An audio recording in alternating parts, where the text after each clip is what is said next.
ከ37,000 በላይ የሆኑ ዓለም አቀፍ ብራንዶችን ይዞ 25 ሚሊዮን ትዕዛዞችን በቀን የሚያስተናግድና ወደ 200 ሚሊዮን ተጠቃሚዎች በወር አለው ቢባል አንድ የኦንላይን ሪቴል መተግበሪያ የምናስበው አንድ ነው አይደል? ማን ነው ብለን ነው የምናስበው? አማዞንን ወይንም እንደው አሊባባን ትንሽ ካሰብን አይደለም። በሀያት ሬጀንሲ እንግዲህ ዋይልድ ቤሪስ ከተለያዩ አይነት የኢንዱስትሪ ባለድርሻ አካላት ጋር የትውውቅና የመረጃ መስጠት ከዛም ደግሞ ጎን ለጎን ኦፊሻዊ የማስጀመሪያ ሁኔታ አካሂዷል። ይህንን እንግዲህ ያደረገው ዋይልድ ቤሪስ ሩሲያ ውስጥ ያለው ትልቁ የሆነ የኦንላይን ሪቴል መተግበሪያ ከዛም ደግሞ ጎን ለጎን ሎጂስቲክስ ወይንም የግብይት ሂደትን የሚያቀላጥፉ ስራዎችን የሚያሰራበት መተግበሪያውን ለአፍሪካ መጀመሪያ በኢትዮጵያ ለመጀመር ነው። ዓለም አቀፍ ግብይቶች እንግዲህ በጣም በዘመናዊ መንገድ በቴክኖሎጂ ታግዘው ቀልጣፋ፣ ምቹ እና ደግሞ በራችን ድረስ የመምጣት ሂደት አሳልፈዋል። ይሄ ግን እንደው ዝም ብሎ የተጀመረ ነገር አይደለም። ወደ ኋላ ብንመለስ ያው ሱቅ ሄደን መግዛታችን ብር ይዘን ከዛ እቃውን አይተን ያነበረ። አሁን ግን በተለያዩ የቴክኖሎጂ መሳሪያዎች፣ መተግበሪያዎች በመጠቀም ከቤታችን ቁጭ ብለን የምናደርገውና የምናዘው ነገር ሆኗል። ዛሬም እንግዲህ ስለ ዋይልድ ቤሪስ ላነሳ የፈለግኩት ዋይልድ ቤሪስ ባሳለፍነው ኖቬምበር 2025 ላይ ከኢትዮጵያ ኢንቨስትመንት ሆልዲንግስ ጋር የመግባቢያ ሰነድ ተፈራርመው ነበረ። ይሄም ደግሞ ምንድነው ዲጂታል ኢትዮጵያ 2030 የሚለውን መንግስታችን የያዘውን ስትራቴጂና እቅድ ለማቀላጠፍ ውጤታማና ስኬታማ ለማድረግ ከተደረጉ ስምምነቶች መካከል አንደኛው ነው። ያለውን ቴክኖሎጂ እውቀት ወደ ኢትዮጵያ ይዞ በመምጣት ለአፍሪካ ብቻ የመጀመሪያው የመዳረሻ ገበያ ብቻ ሳይሆን የኢትዮጵያንም የዲጂታል ትራንስፎርሜሽን ወይንም እቅዱን ለማሳካት የተያዘ ነበረ። ግን ይህን ሁሉ ከመጀመራችን በፊት እስቲ ዋይልድ ቤሪስ ምንድን ነው? ዋይልድ ቤሪስን ስናይ ሩሲያ ውስጥ የሚገኝ ትልቅ የመገበያያ መተግበሪያ ልንል እንችላለን። ድረገጽም አለው። ሆኖም ይሄ ለየት የሚያደርግበት መንገድ ምንድን ነው? 37,000 ብራንድ ብቻ መያዙ ሳይሆን የተለያዩ አይነት አህጉራት ብቻ ሳይሆን CIS የሚባለው ሪጅን ላይ ወደ 10 ሀገራት ላይ 200 ሚሊዮን ሰዎችን ነው የሚያገለግለው። 11ኛው ሀገር እንግዲህ ኢትዮጵያ ልትሆን ነው። ዋይልድ ቤሪስ የተጀመረው እንደ አውሮፓውያን አቆጣጠር 2004 ላይ ታቲያና ኪም በምትባል የእንግሊዝኛ ቋንቋ መምህር ነበረች ሞስኮ ውስጥ። እሷም እንግዲህ ወልዳ ቤቷ ውስጥ ተቀምጣ ልብሶችን ማዘዝ ወይም ልብሶችን መግዛት ፈልጋ ያ ነገር በጣም አስቸጋሪ ሆነ። ለምን አራስ ልጅ ይዛ ወደ ፈለገችበት ቦታ መሄድ ስለማትችል ይሄ ነገር እንዴት ነው እንደው መፍትሄ ሊኖረው አይችልም የሚለው ነገር ነው ይህንን ሀሳብ ወይም የዋይልድ ቤሪስ መነሻ ሀሳብ እንዲሆን የተደረገው። ከራሷ ችግር ተነስታ እንግዲህ ወደ ጀርመን ሪቴል ሾፖች ወይም የጀርመን ልብስ አምራቾች በመሄድ ኦቶና ኮይል የሚባሉ 2 አምራች ድርጅቶችን በመግዛት በጣም መሰረታዊ በሆነ ድረገጽ ወይም ዌብሳይት በመጠቀም ነው እነዚህን ለራሷ ጓደኞች፣ አካባቢዋ ላይ ላሉ ሰዎች ለሽያጭ ማቅረብ የጀመረችው። በዚህ የተጀመረው ግን እዚህ ጋር አልቆመም። 2009 እና 2010 ላይ ትልቅ የሆነ ሽፍት ነው ያደረገችው። ይሄም ምንድነው? 2008 ላይ በዓለማችን የምጣኔ ሀብት ሁነት ላይ የተፈጠረው ትልቅ ነገር አለ። ምንድነው? እሱም ትልቁ የፋይናንስ ቀውስ ወይም የፋይናንሻል ክራይሲስ ነው፣ በቤቶች ወይም በሞርጌጅ የተነሳ የመጣው። ይሄም ደግሞ ሲሆን በዓለም አቀፍ የሚደረጉ ግብይቶችና የንግድ ሂደቶች በጣም ተቀዛቅዘው ቆመው ነበረ። ይሄንንም በመጠቀም እንግዲህ አንድ ቦታ የሚገኝ ሰው አዞ እቃ ለማስመጣት በጣም ትልቅ ችግር ተፈጥሮ ነበረ።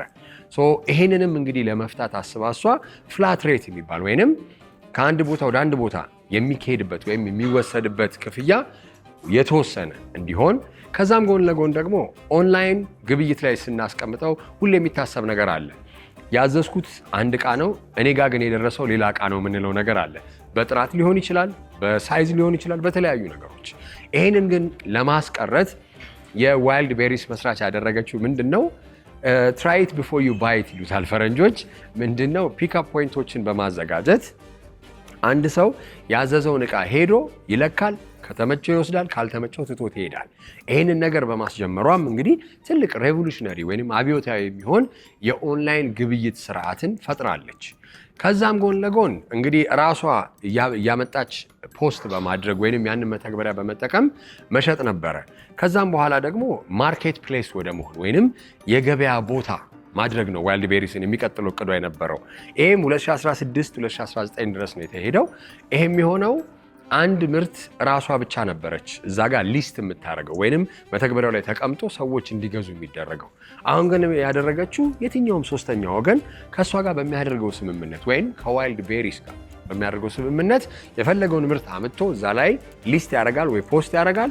የሚፈልገው ሰው ደግሞ ያንን ነገር ገዝቶ መጠቀም፣ ያን በሁለቱ መካከል ያለው ግብይት ላይ የራሷን የሆነ የትርፍ መጠን ይዛ የምትወጣ ይሆናል ማለት ነው። ይህንንም በማድረግ እንግዲህ ሩሲያ ውስጥ ሁለተኛ የሆነችው የሴት ቢሊዮነር ሆና ነበር 1920 ላይ። ከኮቪድ በኋላ ግን በጣም በሚገርም ሁኔታ 1.4 ቢሊዮን የነበራት ወርቱን ወደ 13 ቢሊዮን በማድረግ የነበረውን ድርጅቱን ራሱ ወደ 828% እድገት እንዲኖረው አድርጋለች።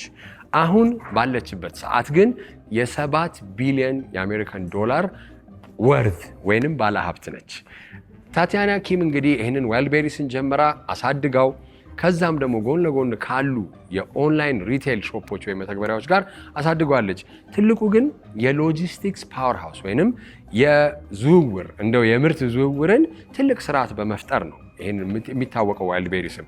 አንደኛው ግንና ትልቁ ደግሞ መፍትሄ ብለው ያመጡት ወደ በኋላ ላይ ያነሳዋለሁ ቦታዎች ወይንም አድራሻ አቀማመጦች በትክክል ይሄ መንገድ እንደዚህ ቦታ ላይ የማይባሉ ቦታዎች ላይ ራሱ እንደ ትልቅ መፍትሄ የተደረገው ቅድም ያነሷቸው ፒክአፕ ፖይንቶች ወይንም ሄደው መውሰድ መቻላቸው እንደ ትልቅ ማረሚያ ወይም ማስተካከያ አድርገውታል። ዋይልድ ቤሪስ እንግዲህ አፍሪካ ውስጥ ለመግባት መጀመሪያ ኢትዮጵያ መጥቷል። ወደ እንደው ባሉ ዘገባዎች በ100 ሚሊዮን ዶላሮች የሚቆጠሩ ኢንቨስትመንት እንደ ኢኒሻል ወይም እንደ መጀመሪያ ይደረጋል። ይህም ደግሞ እያደገ ሲመጣ የአፍሪካን አህጉር ውስጥ ገብቶ በተለያዩ ኬንያ ላይ፣ ናይጄሪያ፣ ሴኔጋል፣ ሳውዝ አፍሪካ ላይ ለመግባት እቅድ ይዘዋል። ኢትዮጵያ ከቅርብ ጊዜ ወዲህ የተለያዩ አይነት የዲጂታል ትራንስፎርሜሽን ወይም ለውጦችን በእቅዶች እያስተካከለች ነው። ይሄም እንግዲህ አንድ መጥቀስ የምንችለው የሞባይል ማኒን፣ ኢኮሜርስን፣ የተሳለጡ ደግሞ የክፍያ ስርዓቶችን ማስተካከል ነው። ይሄ እንደ ጅምር ጥሩ ሆኖ ሳለ ዋይልድ ቤሪስን ግን የሚያክል ድርጅት ደግሞ በሚመጣበት ወቅት ምን አይነት ዝግጅቶች መደረግ አለባቸው? ዝግጅቶቹ ብቻ ሳይሆን ደግሞ ዓለም አቀፍ ንግድ ሲባል የተለያዩ ችግሮች አብሮ የሚነሱ አሉ። የክፍያ ስርዓትን ማንሳት እንችላለን። ቅድም ያነሳሁት ደግሞ አለ የአድራሻዎቻችን በትክክል አለመቀመጥ እንደ ችግሮች ይነሳሉ። ከመንግስት አንጻር ታዲያ እነዚህ ነገሮች የማስተካከያ ስራዎች እየተሰሩ ካልሆነ ዋይልድ ቤሪስን የሚያክል ትልቅ ድርጅት ኢትዮጵያ ውስጥ መግባቱ ብቻ እንደ መፍትሄ ሊቀመጥ አይችልም። በእኛ መንግስት በኩል እንግዲህ እየተደረገ ያሉ የተለያዩ ስራዎች አሉ። ኢኮሜርስ መንግስት በተለየ አቴንሽን የሰጠው ስራ ነው። እንደምታውቁት አሁን ዲጂታል ኢትዮጵያን በተለይ 2030ን በተለየ መልኩ ኢኔብል ለማድረግ ነው። ምክንያቱም ንግድ ሁሉንም ሰው የሚያገናኝ ስለሆነ ዲጂታልን ወደ ንግድ አመጣችሁት ማለት ኤቭሪዋን ወደ ዲጂታል ይመጣል ማለት። ስለዚህ አንዱ ትልቁ ስራ ይሰራ ብለን የምናስበው ዲጂታል ኢትዮጵያ ብለን ስናስብ አንዱ ኢኔብለር ይሄው ኢኮሜርስ ነው ማለት ነው። በሌላ በኩል ደግሞ የኛ ኢኮሜርስ እንደምታውቁት አሁን ዘመን ገበያ አለ፣ ሀገር ውስጥ በስፋት ይሰራበታል፣ ትልልቅ ሰክሰሶችም አሉ። ግን ወደ ውጪ ገና አልመጣም። ገና የመጀመሪያ ነው። አሁን ዋይልድ ቤሪስ ወደ እንግዲህ አራሻ እና ሌሎች 10 ሀገሮች ፕሮዳክቶቻችንን ኤክስፖርት ልናደርግ ነው ማለት ነው። ስለዚህ በጣም ኢንትረስቲንግ እና ደግሞ ደስ የሚለው ነገር ምንድነው? ከዚህ በፊት ኤክስፖርት የምታውቁት በበልክ ነው አይደል? ሰፋፊ ነው ላይክ በኮንቴነር ምናምን። አሁን ግን 2 ኪሎ መሸጥ ትችላላችሁ፣ 3 ኪሎ። ይሄንን አጠቃላይ ፕሮሰስ በጣም ሲምፕል ስለሚያደርገው ኤኒዋን እዚህ ኤክስፖርት ማድረግ አቅም አልነበረኝም የሚል ባለ ሱቅ ሁላ መሸጥ ይችላል ለ80 እና ምናምን ሚሊዮን የዋይልድ ቤሪስ ከስተመርስ ማለት ነው። ስለዚህ ትልቁ ነገር በአንድ በኩል ዲጂታል ኢትዮጵያን የማሳካት ጉዳይ ነው፣ ምክንያቱም ሁሉንም ሰው ወደ ንግድ ስለሚሰበስብ። በሌላ በኩል ደግሞ ኤክስፖርታችንን የማሳለጥ የማሳደግ ጉዳይ ነው ማለት ነው። አንዱ ትልቅ ኢኒሼቲቭ የአድራሻ ሲስተም ነው። ኦልሬዲ ፓይለት ተደርገዋል። በደብረ ዘይት አካባቢ ይሄ ነገር ፓይለት ተደርጎ ሰክሰስፉሊ ታይቷል። እነሱን የማስፋትና በሀገር ደረጃ የማድረግ ስራዎች እየሰራን ነው። አይ ቲንክ በቅርቡ ሰክሰስፉል ይሆናል ብለን እናስባለን። የመንግስት ድጋፍ ብቻ ሳይሆን እንግዲህ ዋይልድ ቤሪስ መጥቶ ወደ ኢትዮጵያ ሲመጣ ነጋዴዎች ኢንትረስትድ ሆነው ወይም ፍላጎት አሳይተው ምርቶቻቸውን የዋይልድ ቤሪስ መተግበሪያን ድረገጽን ተጠቅመው ወደ ሩሲያ እና ሌላ መዳረሻ አገራት ላይ ማስቀመጥ መቻል አለባቸው። ይሄም ደግሞ ጥሩ የሆነ ግንኙነት ዛሬ እንግዲህ በተደረገው ሁነት ላይ ማየት እንደተቻለው የተለያዩ ነጋዴዎች ከዋይልድ ቤሪስ ጋር ያላቸውን አጋርነት ለመፍጠር ስራ እየሰሩ ነው። በዚህ መልኩ እንግዲህ መንግስት የማበረታቻና ይህንን የሚያግዝና ውጤታማ የሚያደርግ የሚያስችሉ ፖሊሲዎችን መቅረጽ አለበት። እንደ ተቋም ንግድና ቀጣናዊ ትስስር ሚኒስቴር ይሄን ስራ ስራዬ ብሎ የተለያዩ የካምፔኒንግ እና እነዚህ ላይ የማብቃት ኢቭን ሴለሮችን የማገዝ ስራ ይሰራል። በሌላ በኩል ደግሞ ላኪሊ እንደዚህ አይነት ትልልቅ ካምፓኒዎች ሲመጡ እንደዚህ አይነት ስትራቴጂ ያስፈልጋል ብለው ይመጣሉ አሁን እንደሰማችሁት። ስለዚህ ዛሬ ንግድ ጀምራለሁ ብሎ የሚል ሰው እንዴት ነው ፓኬጅ የማደርገው እንዴት ነው ምልከው አይጨነቅም። ኦኬ ኢሚዲየትሊ ቡናው ለምሳሌ ከሆነ ቡናን ይዘና መሸጥ ነው።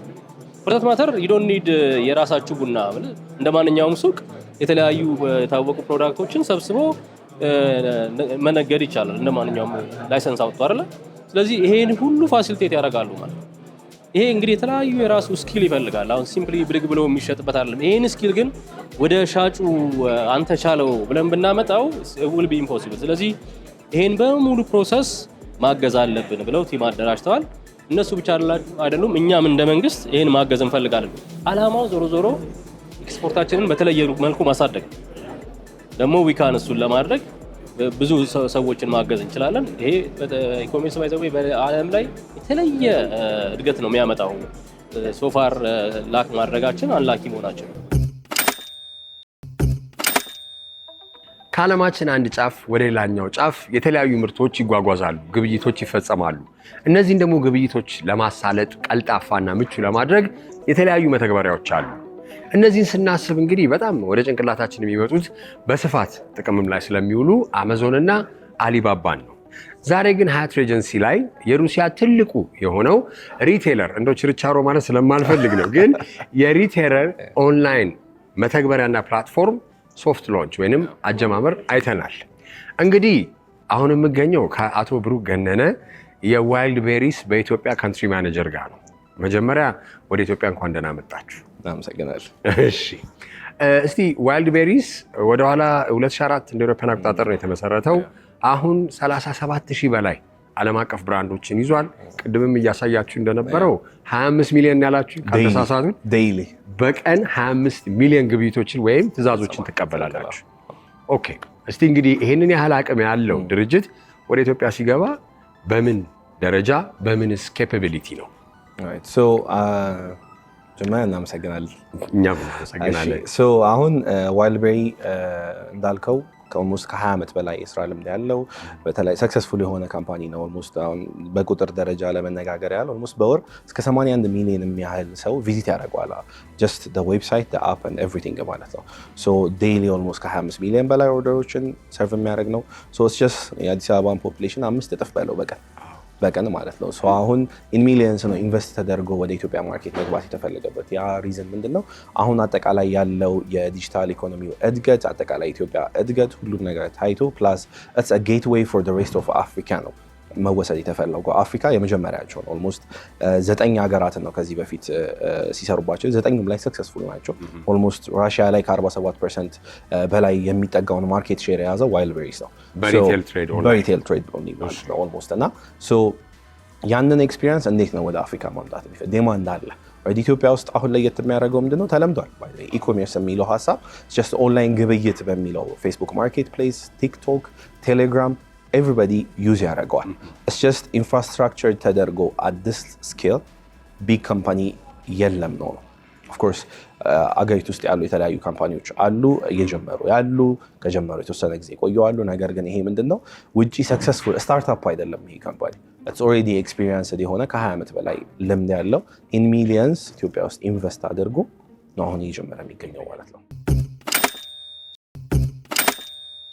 እንግዲህ አብዛኛውን ጊዜ የዓለም አቀፍ ግብይትን ስንመለከት ኢምፖርት ኤክስፖርት ሲባል ኢምበልክ ወይም በብዛትን ነው የምናስበው። ኮንቴነር አለ፣ የመርከቦች ጉዞ አለ። እነዚህ የእናንተ ደግሞ በጣም ለየት ያለ ነው። ሪቴል ሆኖ ማህበረሰቡን ወይንም ሸማቹን ቀጥታ ከአምራች ጋር ወይንም ከአከፋፋይ ጋር የሚያገናኝ ነው። ምን አይነት ሞዴሎች ነው ያለው? እስቲ ዋይልድ ቤሪ ኢትዮጵያ ውስጥ ኢምፕሊመንት የሚያደርገው? አሁን እንደ ስታርት we're thinking of 3 different categories ነው የምንገባው። የመጀመሪያው እንዳልከው ኤክስፖርት ነው። ኤክስፖርት ሚኒንግ እዚህ ያሉ የተለያዩ ቢዝነሶች አሉ። they are capable of actually ምን የመሰለ ሌዘር ይዘዋል፣ ምን የመሰለ የተለያዩ ፕሮዳክቶች ቡና ባልትናዎቻችንን ጨምሮ ማድረስ ይፈልጋል። ዴማንድ አለ ይታወቃል። እነሱ በተለያየ አጋጣሚዎች በሶሻል ሚዲያ through Facebook, Telegram with people they know they have been trying to send it you already know that process. So ያንን ፕሮሰስ how can we make it legitimize እንዴት እናድርገው? ፎርማል ወይ መደበኛ በሆነ መንገድ እንዴት እናድርገው? ከዛ ለተቀሪው ዓለም እንዴት እናድርሰው? አሁን እንደ ስታርት እኛ ኦፕሬት እያደረግንባቸው ያሉ አገራት ላይ አቬይለብል እናደርገዋለን ኤክስፖርቱን ማለት ነው። ሁለተኛው ኢምፖርት ነው። ኢምፖርት ሚኒንግ ምንድን ነው? እንደ ገዢ እና አብዛኛው ገዢ የውጭ ፕሮዳክቶችን ለምሳሌ ቅድም ያነሳቸው አማዞን፣ አሊኤክስፕረስ ኤኒቲንግ ኢቨን ዋይልድቤሪ ማዘዝ ብትፈልግ somehow the logistics, the payment, everything is difficult. So Wildberry is solving that problem. ሶልቭ እያደረገው ሁለተኛው ሞዴል ምንድነው? ኢምፖርት ነው። ሶስተኛው ደግሞ የሀገር ውስጥ ቀጠናዊ ትስስር ነው የሚኖረው። ያ ማለት የተለያዩ የአምራቾችን እንዴት አድርጎ ነው ተቀሪው እዚሁ ላለ ሎካል ማርኬት ማቅረብ የሚቻለው። ፌስቡክ ማርኬት ፕሬዘንት ሌጂቲማይዝ አድርገው እንዴት ነው በተሻለ መንገድ የሚሆነው? ሶስቱን ሞዴሎች ነው እንደ ጅማሮ አሁን የምንጀምርባቸው ሶስት ሞዴል እነሱ ናቸው። አሪፍ። እንግዲህ እነዚህ ግብይቶች ሁለት ነገር አለ። አንደኛውን ላስቀድም፣ የክፍያ ስርዓት፣ ሌላኛው ደግሞ የአድራሻን ነገር። እስቲ በክፍያውን ጀምርና የክፍያ ስርዓታችን በጣም ዘምኗል፣ በጣም ተሻሽሏል። አሁንም ግን የሚቀረው ነገር አለ። ምንድነው? ኢትዮጵያ ውስጥ ሆነ የውጭ ክፍያዎች ለማድረግ ስቲል በሬሚታንስ በጣም ይከብዳል። እዛም ደግሞ ሀገር ያለ ኢትዮጵያ ላለ ሰው ደግሞ ለመክፈል የውጭ ምንዛሪውም ደግሞ ልዩነቱ ስላለ ትንሽ ክፍተት አለ። የፔመንት ስርዓቱ ለየት ይላል ወይስ አሁን ያለውን ነገር በማዘመን ለመሄድ ነው? የፔመንት ስርዓት is one of the problems solve መደረግ ያለበት ኢሹ ነው። one of the things we're trying to do and solve ታክል እያደረግን ያለ ነው። አንድ ሜጀር ፕሮብለም እሱ ነው። we'll be working with different banks and also fintechs ኢንተግሬት አድርገን የምንሰራቸው ይሆናሉ።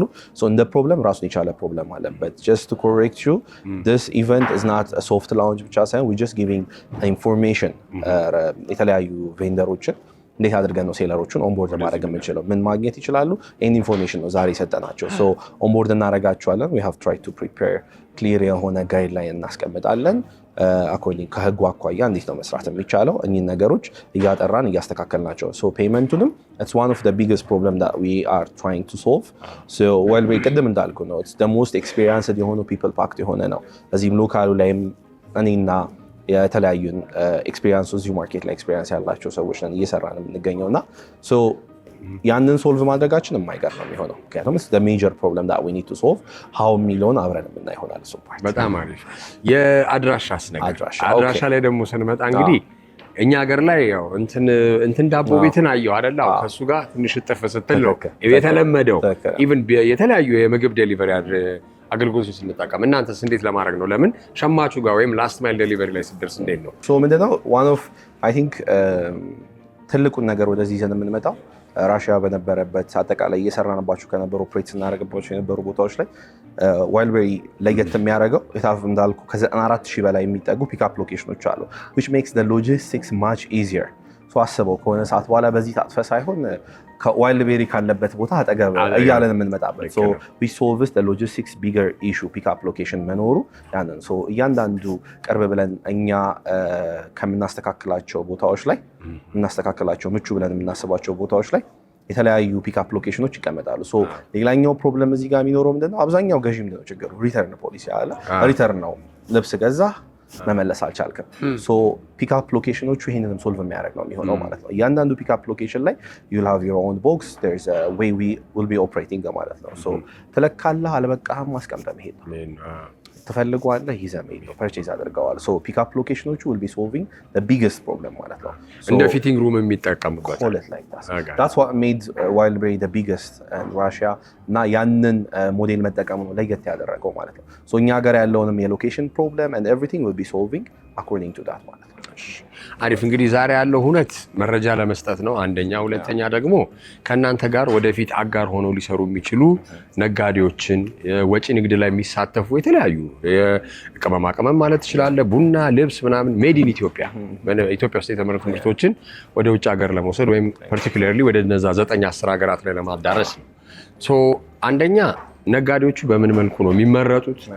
ሪክሩት ሲደረጉ ከእናንተ ጋር ደግሞ አጋርነት ለመመስረት ምን አይነት ቅድመ ሁኔታዎች አሉ? አሁን ባለበት ደረጃ እንደ ማንኛውም ቢዝነስ የትኛውም ቢዝነስ አንድ ቦታ ላይ ስታስቀምጠው ህጋዊውን አግባብ መከተል ግድ ይለዋል። ላይሰንስ ሊኖረው ይገባል። የተቀሩት ግን ስሞል ቢዝነስ የምንላቸውን እንዴት አድርገን ነው ኦንቦርድ የምናደርገው? we'll have our own requirement ግዴታ ወደዛ ሲስተም ውስጥ ልንከታቸው ግድ ይላል። የሚያስፈልገውን ስልጠና፣ የሚያስፈልገውን ትሬኒንግ፣ ኢኩፕ ማድረግ ያለብንን ነገር በሙሉ ኢኩፕ እናደርጋለን። አለው እንደ ወይ እነሱንም ብቁነታቸውን ካረጋገጥን በኋላ አድ የምናደርግበት። ምክንያቱም you have to filter out what you're putting there. So that's how we proceed እንደዛ ነው ፕሮሲድ የምናደርገው ማለት ነው። በጣም አሪፍ። እንግዲህ ዛሬ 15/04/2026 ነው አይደል? ኤፕሪል 15 ሶ የመጀመሪያው የመጨረሻ ጥያቄ ላድርግልህና የመጀመሪያው ፒክአፕ ፖይንት በዋይልድ ቤሪ ብራንዲንግ የትና መቼ እንጠብቅ? አሁን በዋይልድ ቤሪ ብራንዲንግ ይሄ ነው የምልህን ስፔሲፊክ ሎኬሽን something will be seeing along the way ይሆናል። ለአሁኑ ግን ኢትዮጵያ ፖስታን ነው የምንጠቀመው። ኢትዮጵያ ፖስታን ተጠቅመን ነው የምንቀጥለው እና የትና እንዴት ይሆናል የሚለውን አብረን ከላውንቹ ጋር የምናሳያችሁ ይሆናል። the big launch will be coming soon። በጣም አሪፍ። እናመሰግናለን አቶ ብሩክ፣ እናመሰግናለን። ሻባት። የዛሬ ሃሽታግ ሽቀላ ይሄን ይመስል ነበረ። እስከሚቀጥለው ሳምንት መልካም ጊዜ